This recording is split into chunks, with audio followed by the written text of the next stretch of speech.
প্ৰতিবেদন লাভ কৰিলে কিন্তু দেখা পোৱা গৈছে প্ৰতিবেদন দিয়াৰ পাছতো কোনো ধৰণৰ মন্তব্য দিয়া দেখা পোৱা নাই আপুনি যিটো পূৰ্বৰ পৰাই কৈ আছিলে এইখন এখন ফ্লপ শ্ব' হ'বলৈ গৈ আছে এই বিষয়ে 10 ছেপ্টেম্বৰ পাৰ হৈ যোৱাৰ কি ক'ব চাওক মুখ্যমন্ত্ৰী মহোদয় বহাটোৰ ফ্লপ শ্ব' ৰাইজক নেদেখালে সেইকাৰণে SIT ৰিপৰ্টটো গোপন কৰি ৰাখিছে গম পাইছে যে ৰাইজে ফ্লপ ৰেটিং দিব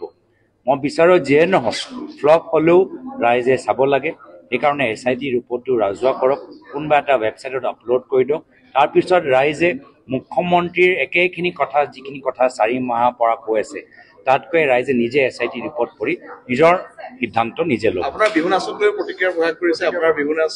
কৈছে তেনেধৰণে আপোনাক ষ্টেজৰ পৰা ধাক্কা মাৰি ওলাই দিবলৈ এই ধৰণৰ এটা মন্তব্য কৰিছে এইটো লৈ কি ক'ব তেওঁ নাচি ভাল পায় ময়ো নাচি ভাল পাওঁ কিয়নো আপত্তি তেওঁ নাচি থাকক মোৰ আপত্তি নাই মোৰ নাচ চাই তেখেতক আপত্তি হ'ব নালাগে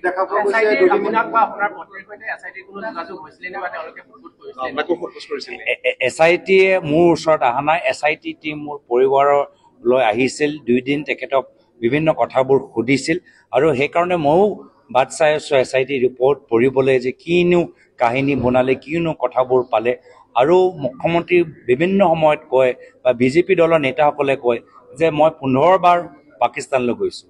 মই মোৰ জনা মতে মইতো এবাৰহে গৈছোঁ আজিৰ পৰা 11 বছৰ আগত তো 14 বাৰ কোন গ'ল মোৰো কোনোবা বডি ডাবল ওলালে নেকি হিমন্ত বিশ্ব শৰ্মা ডাঙৰীয়া যেনেকৈ ৰাহুল গান্ধী ডাঙৰীয়া বডি ডাবল দেখা পালে মোৰো কিছু বডি ডাবল ওলাইছে নেকি যি মোৰ নাম লৈ মোৰ আইডেণ্টিটি লৈ পাকিস্তানলৈ 14 বাৰ গৈছে সেইকাৰণে ময়ো বিচাৰোঁ SIT ৰিপৰ্ট ফাদিল হওক এই 14 বাৰ যোৱা মানুহজনৰ আধাৰ কাৰ্ড পাছপৰ্ট সব ওলাই দিয়ক লাগিলে মই এই বডি ডাবল ওপৰত মইহে কেছ দিম ধন্যবাদ